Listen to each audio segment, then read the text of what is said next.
Mike Enriquez para sa Investigador. Narito tayo sa isang major supermarket dito sa Los Angeles, California.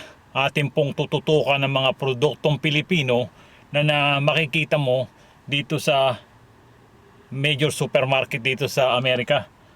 Ang napapansin ko lang yung mga spices lang, doon ko lang nakikita mga produktong Pilipino. Kagaya ng mga yung bang mga toyo, patis. Meron na sila rito ngayon. Dati wala yun eh. So, sisilipin natin mga kaibigan, okay?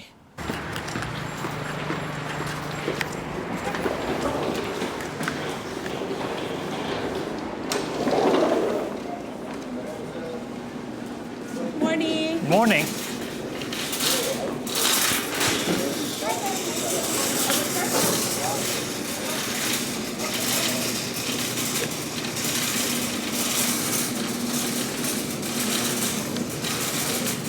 Mga kaibigan, Pasko na rito. Tignan nyo. Pasko na. Pati mga cookies. May mga cookies Pasko na mga kaibigan. Ayan. Ayan, mga pamasko. Pasko na talaga.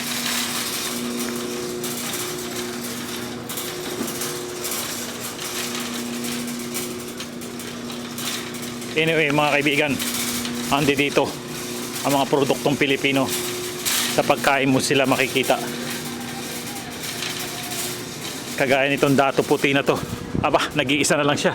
Atin po siyang dakmain. May patis din sila dito. May ligo.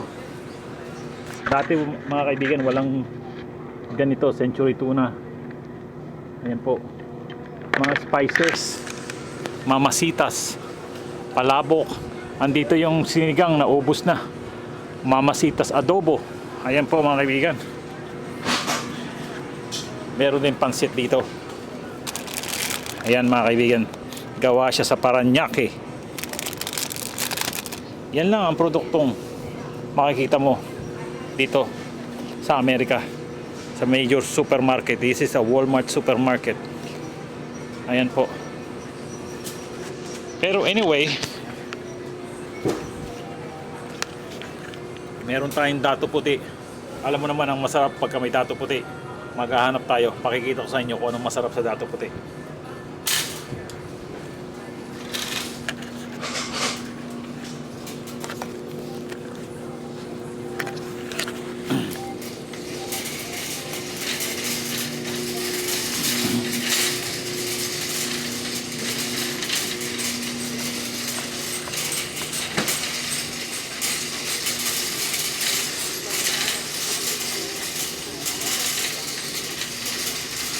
Andito na, konti na lang mararating na natin ang kapartner ng dato puti.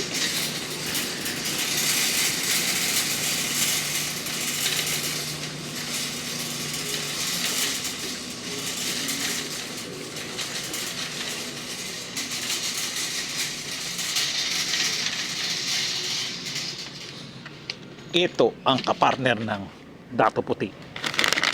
Chicharones. Ayos. Bili tayo ng isa mga kaibigan. Ayan. Okay mga kaibigan, hindi ko na kayang tiisin. Kumuha na ako ng isa. Ayan po mga kaibigan, okay? Walang kontra. Buksan na natin sila. At lagyan natin ng ayan.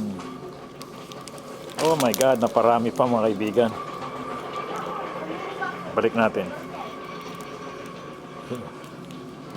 Anyway, di ko na kayang maghintay pa at magbayad pa. Ngayon pa lang kakain na ako ng chicharon.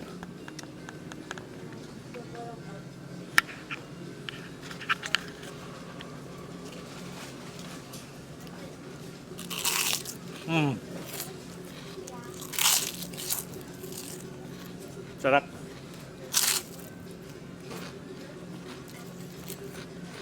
Ako po ang inyong lingkod, Mike Enriquez, nag-uulat.